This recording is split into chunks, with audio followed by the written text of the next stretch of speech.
I know I want to fight at the White House. I would love to fight against Conor. Maybe get Conor on the straight and narrow a little bit to get focused on and get back in the octagon to fight. But if you're a betting man, I wouldn't bet on it. One of the first people to comment on this as far as UFC fighters are concerned, and dare I say, one of the most excited members of the community is our next guest. You know him very well. Don't need a long introduction. One of the all-time greats. And the last time we saw him in action was in April. I haven't talked to him in a minute, so it's great to have him back on the program. Your friend and mine, the former Bellator lightweight champion, current UFC title contender, the one and only Iron Mike Chandler, kind enough to join us on this Tuesday afternoon. Is he wearing the shirt? He's wearing the shirt. We were wondering if you'd break it out again. There it is. Now, I wore it 2 days in a row. I had to throw it back on again just for this interview. I was wearing a nice black shirt for my last call. Had to throw this one on. I appreciate that. Now, is it really true? You said on social media yesterday that it was a Gucci Paramount collab. Come on. Why is that real though? Is Gucci really making a Paramount Network shirt? I don't know. Dude, I have no idea why or when this collab came about, but my wife and I were walking through a Gucci. I don't know where we were. Obviously, I was fighting for Bellator at the time. Yeah. Spike TV, Paramount. I saw it and I was like, well, got to buy it. And then now obviously signing with the UFC. I haven't really worn it much in the last 5 years, but I had to break it out for the big announcement. I love, and this was in a Gucci store, not like on the street or at some like free. That's so random. It was in a Gucci store. I was just as surprised as you were. Yes. I was also surprised by the price, but I was surprised. I was just as surprised as you were that they had a Gucci Paramount collab. I don't know why it made sense, why they did it, but they did, and here we are, and it just seemed fitting that I would throw it on for you. Hell yeah. Meant to be. And so, okay, you talk about being surprised. How surprised were you? Because I know you like to keep your finger on the pulse. I watched your YouTube video. You were saying how you were kind of like poking around a little bit. You have a great relationship with the Bass, Hunter Campbell, Dana White, of course. When you woke up yesterday and found out the UFC leaving ESPN and going to Paramount CBS, what was your reaction? I was absolutely shocked. Like you guys, I just heard as I was backstage, you guys were talking about Netflix. I mean, Netflix seemed like the big play that was going to happen, obviously with WWE and some boxing and that kind of stuff. And Netflix is very, very big. Obviously, Paramount is big as well. But I was extremely surprised. Now, once I, it's kind of one of those deals where, hindsight is 20/20. Once you actually see the announcement, then you start peeling back the layers and realize why it makes so much sense. Paramount, Viacom, they have already been in the space for a while, kind of litmus tested it with Bellator.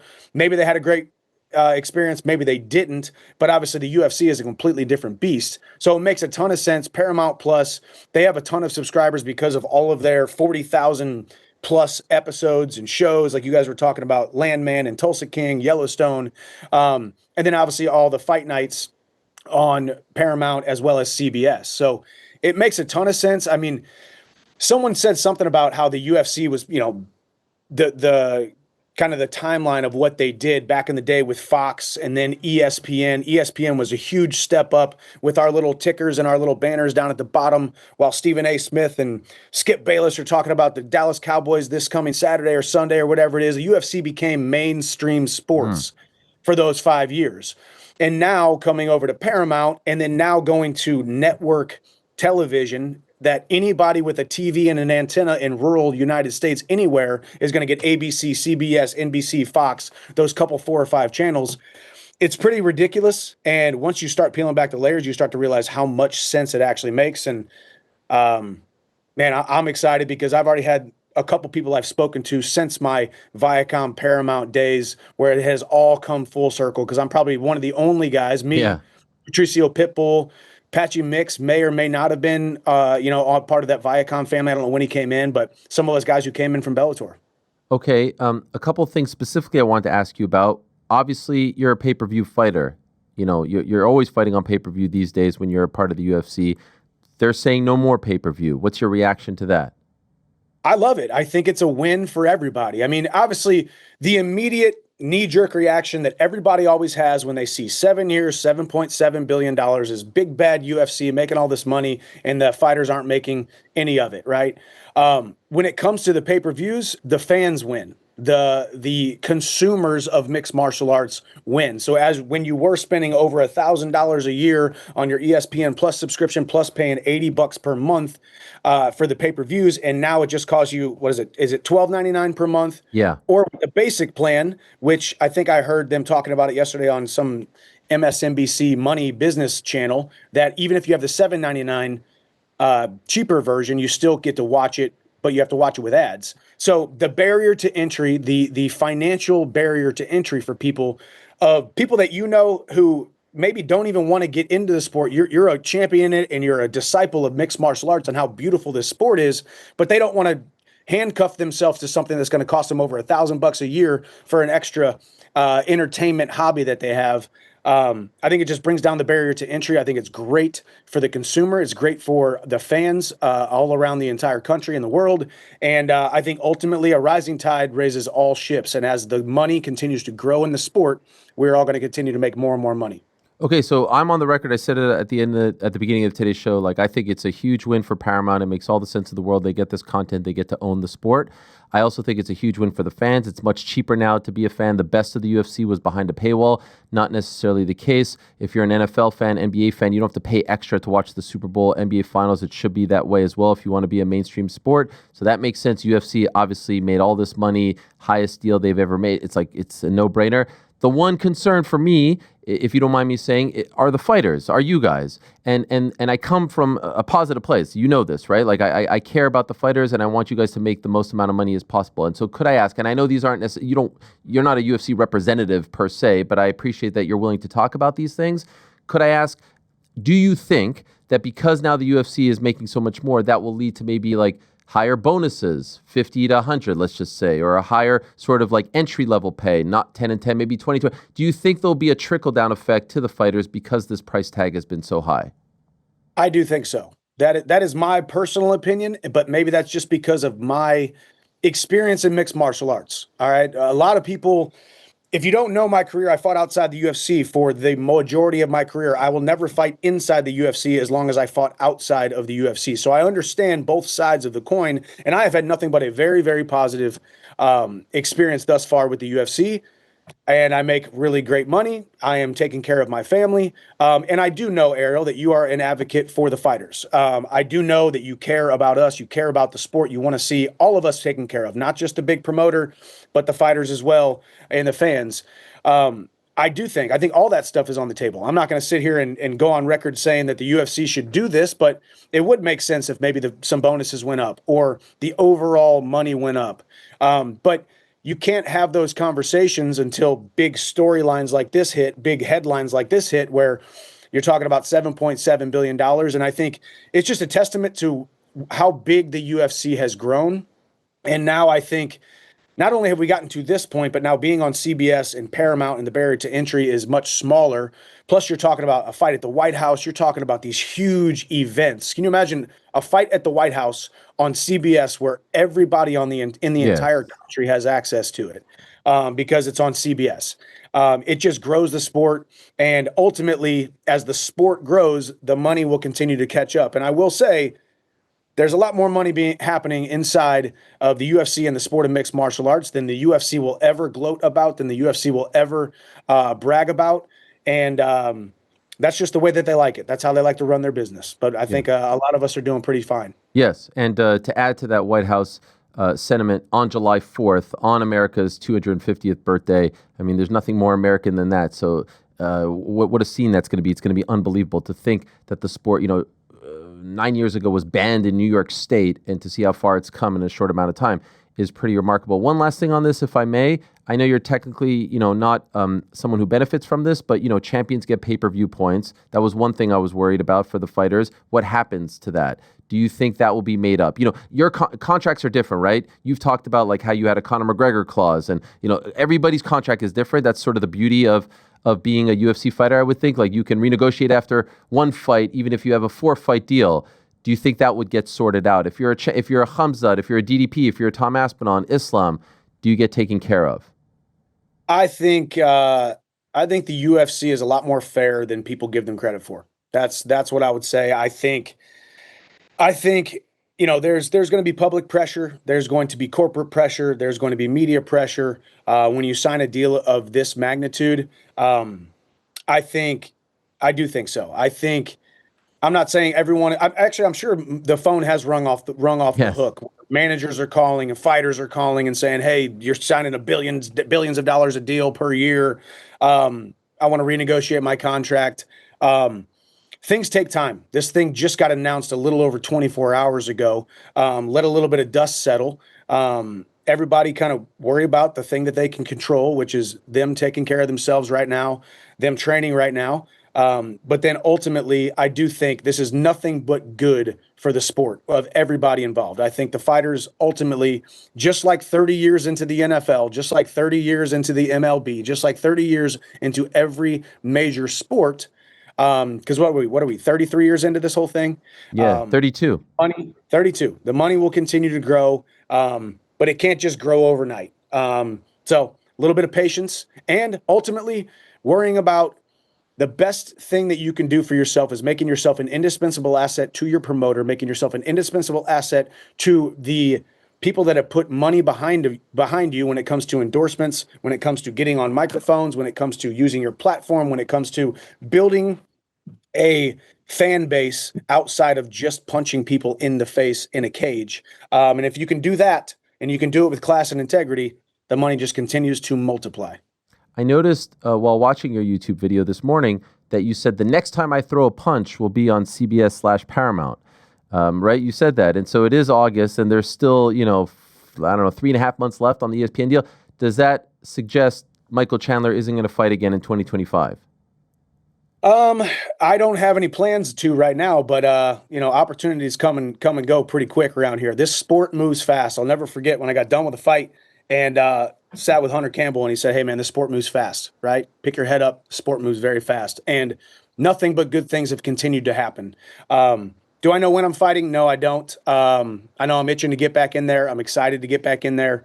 But yeah, maybe it is on Paramount and CBS, and maybe that was just me misspeaking. Okay. But maybe I just got pumped. Maybe I just got pumped up about talking about Paramount and the UFC deal. But we'll see. Could fight by the end of the year. All I know is that octagon at the White House lawn has my name on it. That's the one, right? Everything is going to center around that. That's the one you want. Of course, that's the one I want. I mean, but every single person on the entire UFC roster wants that fight. So I realize that I, as well as every person on the roster, are gunning for that card, wanting to be on that card. You got John Jones coming out of retirement, entering the testing pool. You got Conor entering the testing pool right after that gets announced. So that's the one that everybody wants. That's the pinnacle. I've said this numerous times. As a fighter, you want the biggest stages, the brightest lights, and the most amount of money that you possibly can with this short window of opportunity that you have in this sport. And fighting on the White House lawn with the President of the United States. I was just with someone else on his team a couple days ago. He said, people from England are going to come over and show their respects. I mean, it's going to be special. It's going to be something I want to be a part of. Is that going to be my next fight? I don't know, but I'm definitely wanting to be on that card. I've spoken to the UFC about it. They know I want to be on that card, carrying the red, white, and blue stars and bars across the lawn into the UFC octagon would be a dream come true, and opponent to be determined, but we shall see.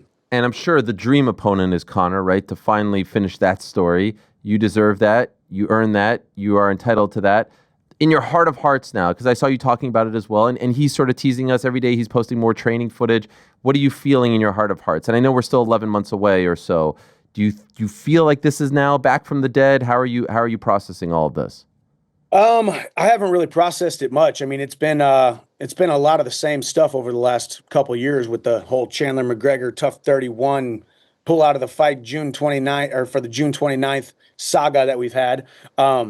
I don't really think about it a ton. I know I want to fight at the White House. I would love to fight against Conor. That's definitely a platform that would bring Conor, maybe get Conor on the straight and narrow a little bit to get focused on and get back in the octagon to fight. But it could be anybody. It could be, maybe it's another American. Maybe it's, who knows what it is. We'll see. If you're a betting man, I still say if you're a betting man, I wouldn't bet on it. But definitely bet the house on Chandler fighting on the White House card. By the way, now that time has passed, there's all kinds of theories. Do you think he was preparing to fight you June of last year? I mean, all I can do is take it at face value. I mean, the problem with the problem with being honest is that you don't understand why people lie. The problem with doing things as a professional, you don't understand how people can do things as a non-professional. So my brain doesn't really compute that somebody would do all of that knowing that they were going to pull out of the fight. With that being said, would I put it past anybody? No. People are the worst kind of humans. When people do crazy things, right? So it's I think he had every intention to fight. Broken pinky toe. I don't know. I would have stepped in there. But I'm different than a lot of guys. Still never pulled out of a fight. Still never missed weight in 15, 16 years, 30 something fights. It's just what I do. Never pulled out of a wrestling match. Never missed weight in wrestling, in college wrestling or high school wrestling. It's just what I do. I know one thing, and then that's to hold the standard. And by the way, it is 16 years. And by the way, last week, August 8th, marked your 16-year anniversary of your debut. Do you remember this debut? Does anything come to mind? Here it is. Here's the footage. I completely see. Sometimes I'm really good about remembering things and like, hey, let's do a little anniversary thing. Did not know it was 16 years. But yeah, that was against Kyle Swadley. He was 1-0. I'm at Lake of the Ozarks, Missouri, in a Holiday Inn ballroom in front of 53 people, most of which were my friends and family. Next fight, I was on the undercard of a Strikeforce card in Kansas City. Then the next fight, an undercard in St. Louis. Then both opportunities got presented to me, a Bellator contract, Strikeforce contract, signed the Bellator contract. And then fought Eddie Alvarez just a couple months later as a guy who didn't even barely know how to fight, but somehow won a world title.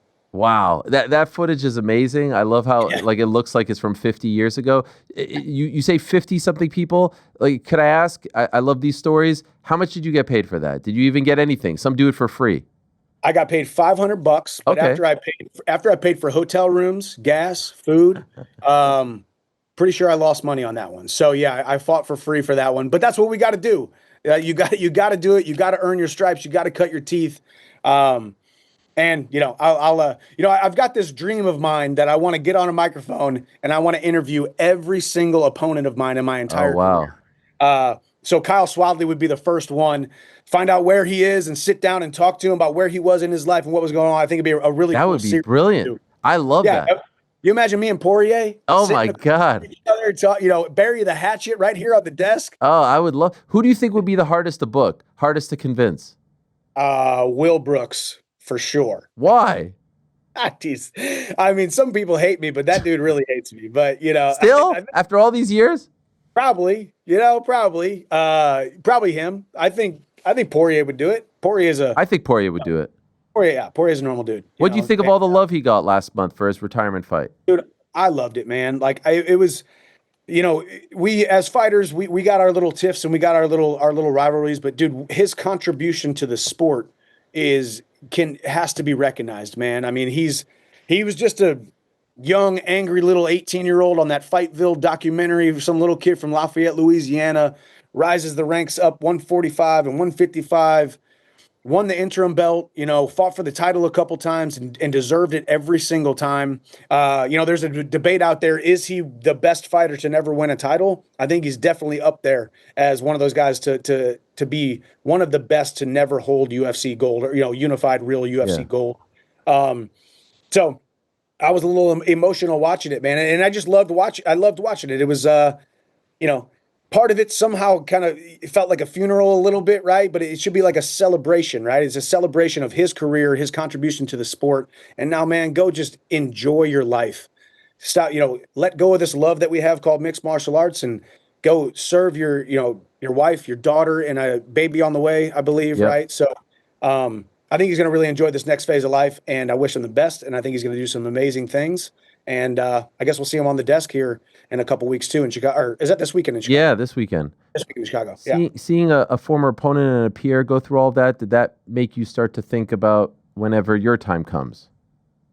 Not really. I don't. I go back and forth on that, man. I might be one of those guys who just slowly fades away. Kind of like Robbie Lawler did. Didn't Robbie Lawler?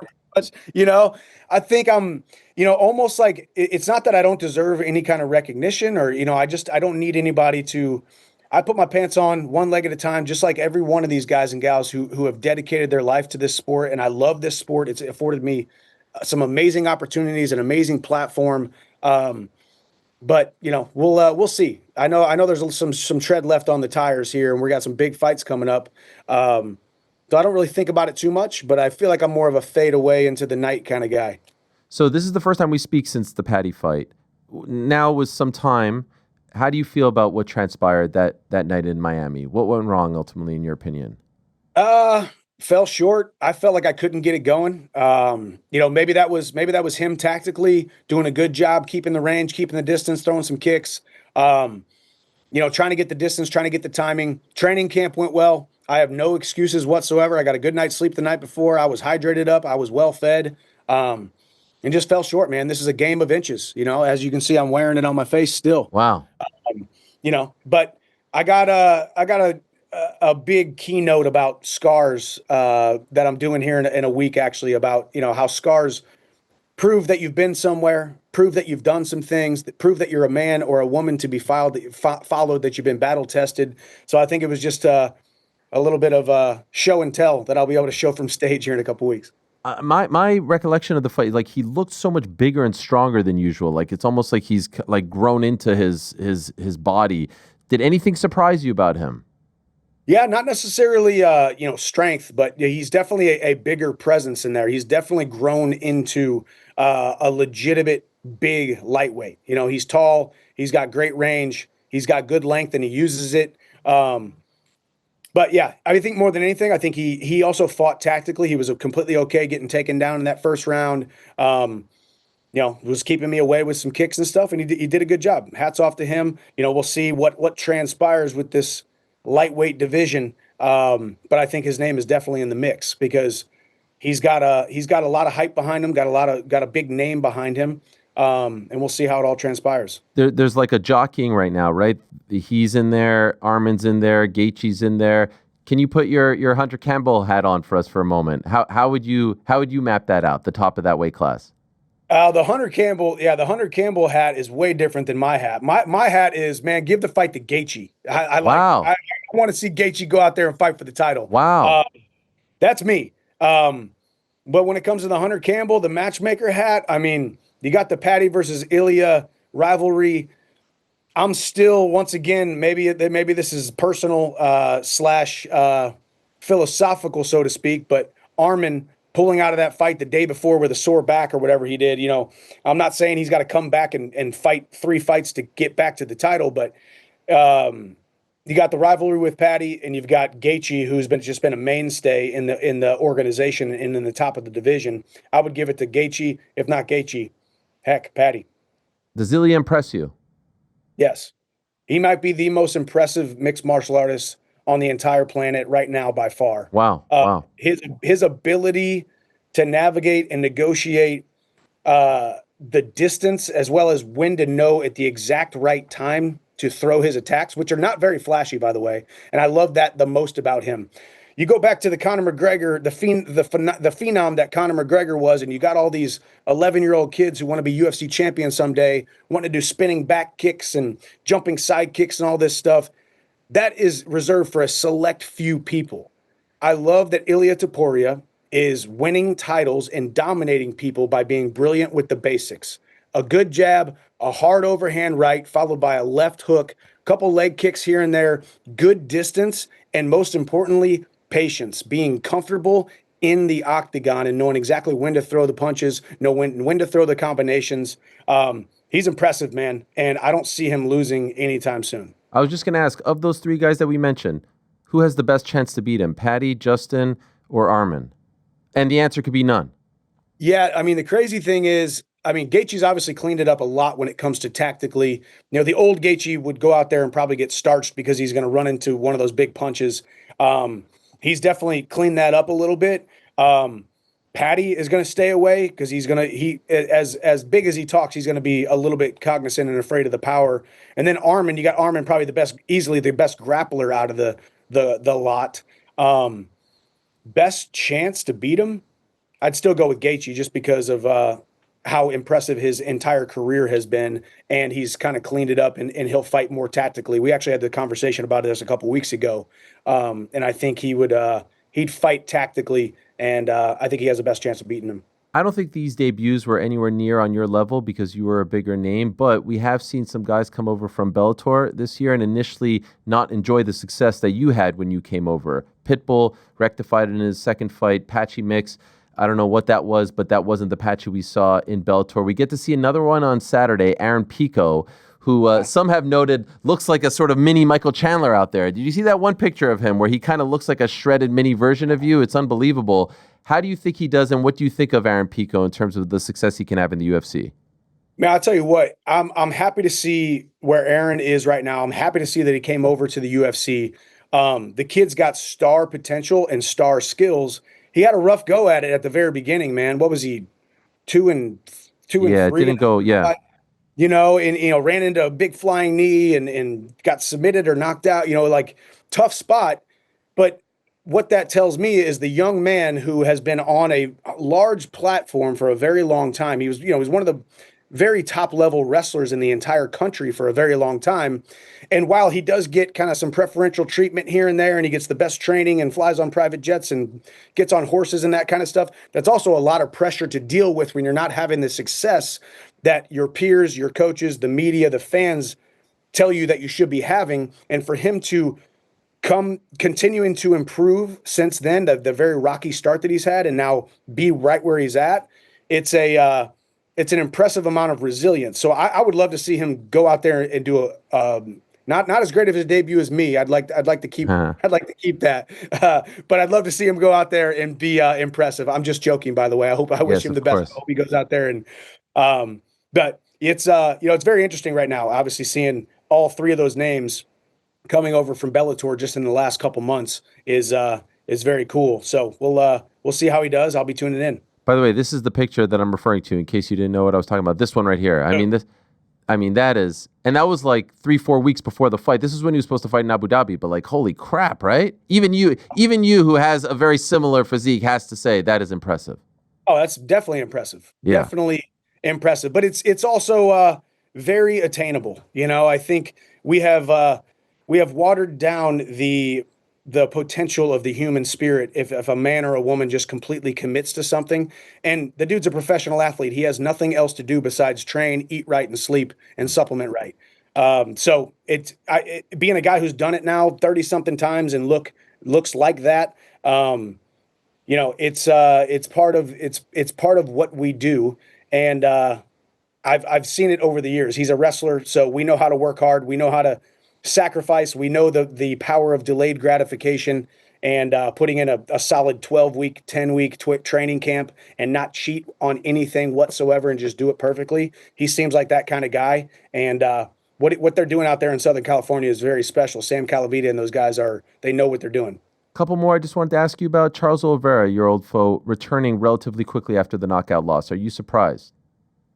I'm not surprised. Charles is a stud. He's a champion. He is a go-getter. He is a very resilient man. I think it would be ill-advised to come back that quickly after that kind of a knockout. Yeah. But also, just like I said earlier in this interview, things happen fast and this sport moves quickly. You get the opportunity to go fight in Rio de Janeiro. When's the last time you got to fight in Brazil? I don't know when that was, but it hasn't been in any recent memory. So I think that's probably the driving force behind it. And, Fiziv's a great opponent. It'll be a fun fight, and it'll be in Rio.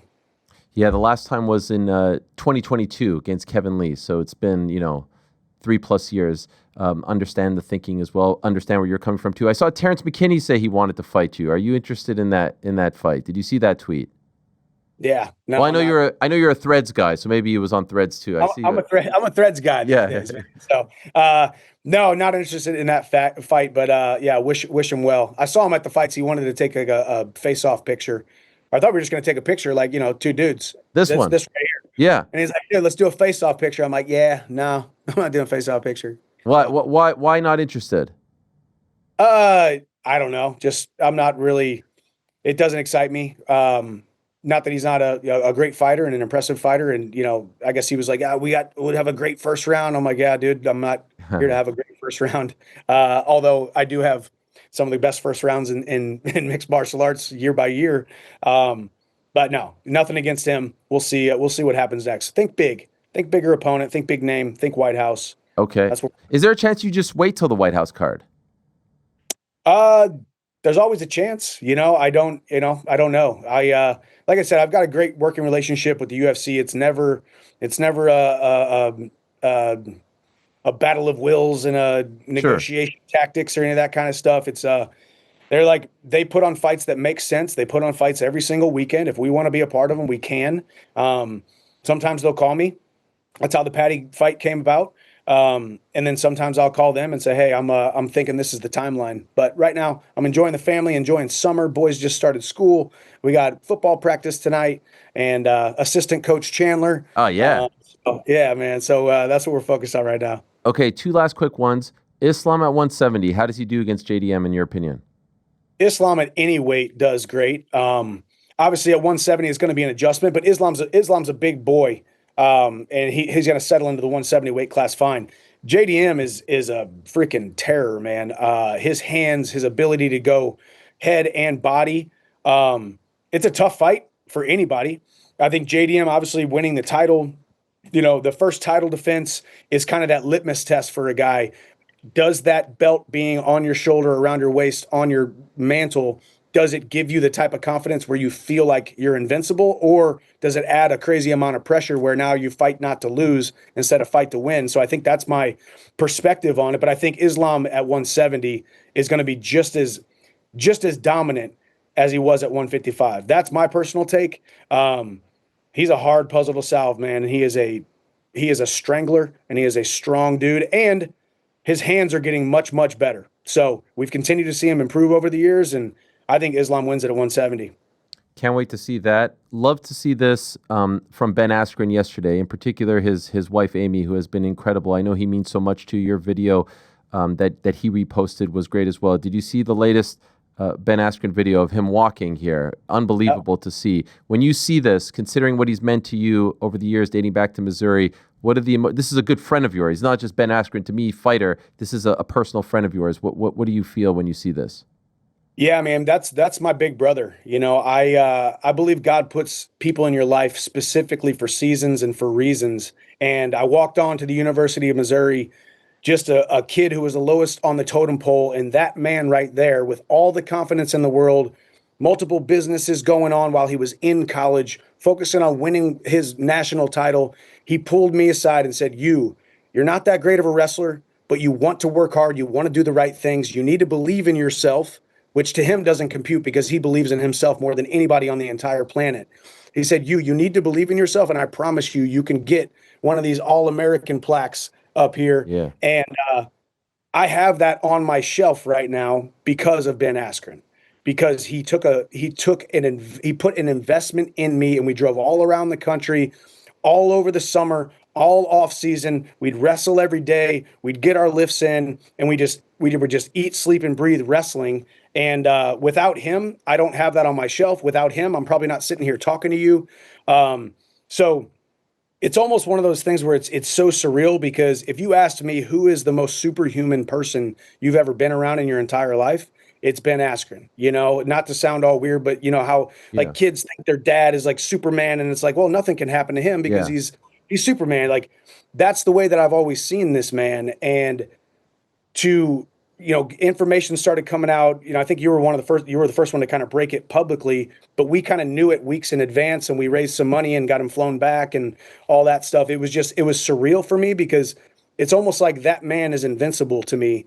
So to see him, go through that and see him be, human and really get that kind of scare was really crazy. And I wish him well in his recovery, obviously. But like I said, man, I'm the man I am today and the competitor I am today because of his contribution to my life and him believing in me more than I believed in myself. You're able to keep in contact with him throughout all this? Text him all the time. He actually woke up. When he woke up, he texted me, and he's like, "Hey, when I woke up, I thought you'd be happy to know I woke up and I became a Christian," because that was one of those things that I was the little Christian guy in college, and he wasn't, and Yeah. he married Amy, a beautiful little sweet little Christian girl, and all of us were like, "What's going on here? How's this gonna work?" And you probably saw the video where he's like, Amy would go to church, and that was her Yes. faith. And I was just not. So we're texting back and forth, every other day or so, and I need to get up there to Wisconsin to visit him and see him. I might actually be able to beat him in a wrestling match right now. So right now might be a good time. That right there, that challenge right there might motivate him to get Yeah. better even quicker, given the competitor. I don't think I've ever scored on Ben Askren in my entire life. So right now might be the time. Incredible stuff. Maybe not. No. Maybe not, actually. Thank you so much, Mike. Great stuff. Great insight. Appreciate you coming on. Great to see you in great spirits. Good luck with all the stuff going on in your personal life. Always great to have you on, and looking forward to the return in the near future. Yes, sir. Thank you, Ariel. Appreciate to see you at the top, dude. There he is, the one and only Iron Mike Chandler, joining us on this Tuesday afternoon. Great insight there. Appreciate his insight. Appreciate where he comes from. Appreciate the honesty. It's always great having him on. Thanks for watching this video. Before you go, if you haven't already, hit that subscribe button for us. Also, give us a thumbs up, leave a nice comment. These things go a long way. And while you're here, do check out the rest of the channel. We've got live shows and full interviews, clips, and a whole lot more. We're doing big things here, and we appreciate your support very much.